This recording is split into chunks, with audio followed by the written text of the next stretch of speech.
আল্লাহ বলে, বান্দা বলো না, আমি যদি আজকের রাতকে টেনে লম্বা করে সারমাদান ইলা ইয়াউমিল কিয়ামা, কিয়ামত দিবস পর্যন্ত দীর্ঘ করে রাখি, রাত বানিয়ে রাখি, মান ইলাহুন গায়রুল্লাহ, আমি আল্লাহকে বাদ দিয়ে কে আছে তোমার, ইয়াতিকুম বিদিয়াইন, যে আগামী কালকের আলো এনে দিবে, ভোর এনে দিবে, কে আছে কেউ?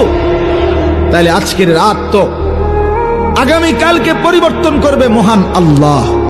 যত বেশি দরুদ পড়বেন আপনার টেনশন তত কমে যাবে। ফজিলত শোনেন, যত বেশি দরুদ পড়বেন আপনার টেনশন দুশ্চিন্তা তত কমে যাবে।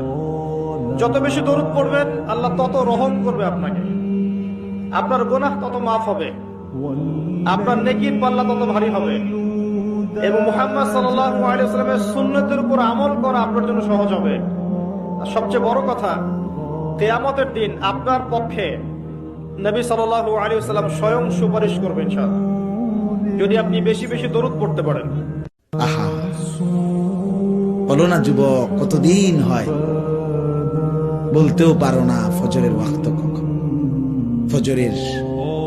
ফজরের সূর্য কেমন, ফজরের হাসি কেমন, ফজরের বরকত কেমন। আল্লাহ তাআলা বলেন, ওয়া কুরআন আল ফজর, আই সালাত আল ফজর। বাকি ফজরের নামাজকে কোরআন বলা হয়, মানে ফজরের নামাজ এটার নামাজও, আর এটার নামাজটাই কোরআন। তাফসিরে লিখছে, মানে হলো এই ফজরের নামাজ যেন কোরআনুল কারীমের লম্বা তেলাওয়াত দিয়ে মোড়াইয়া প্যাকেটিং করিয়া ফজরের নামাজ দেওয়া হয়েছে। ফজরের নামাজ যেন কোরআন মোড়ানো, কোরআন দ্বারা প্যাকেটিং করা, এই জন্য ফজরের নামাজের তেলাওয়াত কোরআন শরীফ লম্বা হয়। লম্বা হয় না?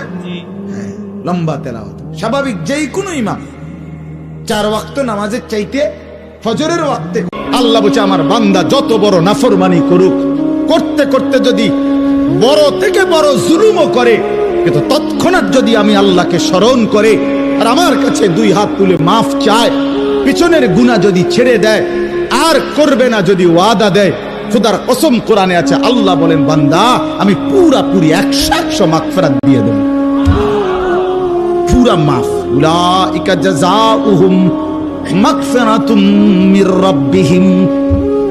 কেউ কারো মনে আঘাত দিলে সে কখনো ভিতর থেকে শান্তি থাকতে পারে না, এই কথাটা মনে রাখবেন।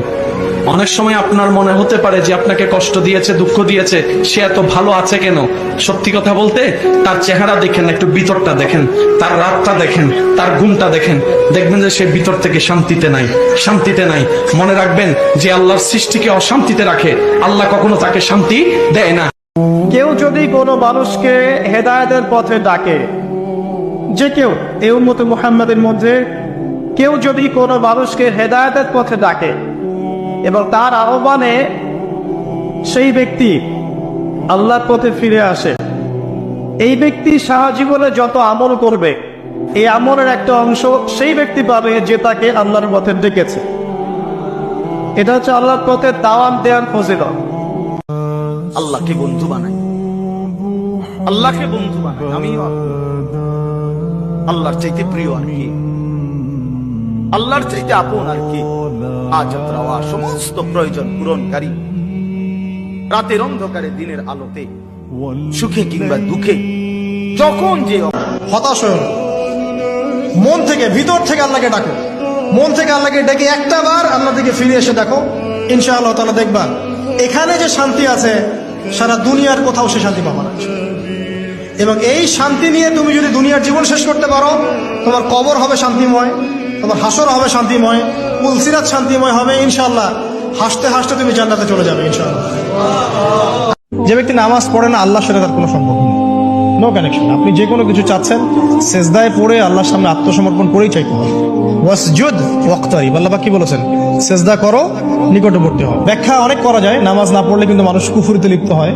যে ব্যক্তি মান তারাকা সালাতান মুতাআম্মিদান ফাকাদ কাফারা, যে ব্যক্তি সালাতকে অস্বীকার করে, ফরজ নামাজকে অস্বীকার করে, সে ব্যক্তি কিন্তু কুফরিতে চলে যায়। ঠিক আছে?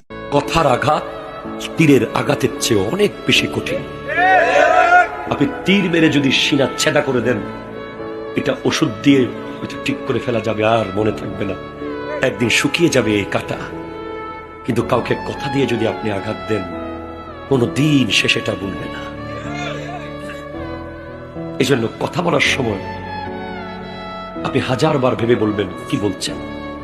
যদি আল্লাহকে পাওয়ার জন্য কোনো মানুষ মাথা বেঁধে লেগে যায়, মনস্থির করে ফেলে, আল্লাহর কসম সে আল্লাহকে পেয়েই যাবে। মা গাররাকা বিরাব্বিকাল কারীম, মা গাররাকা। তোমরা আল্লাহ পাকের রহমত থেকে নিরাশ হয়ে যাও। ইন্নাল্লাহা ইয়াগফিরু যুনুবা জামিআ, আল্লাহ পাক চাইলে সমস্ত গুনাহ মাফ করতে পারেন। ইন্নাহু হুয়াল গফুরুর রহিম, তিনি হচ্ছেন পরম করুণাময়, অসীম দয়ালু।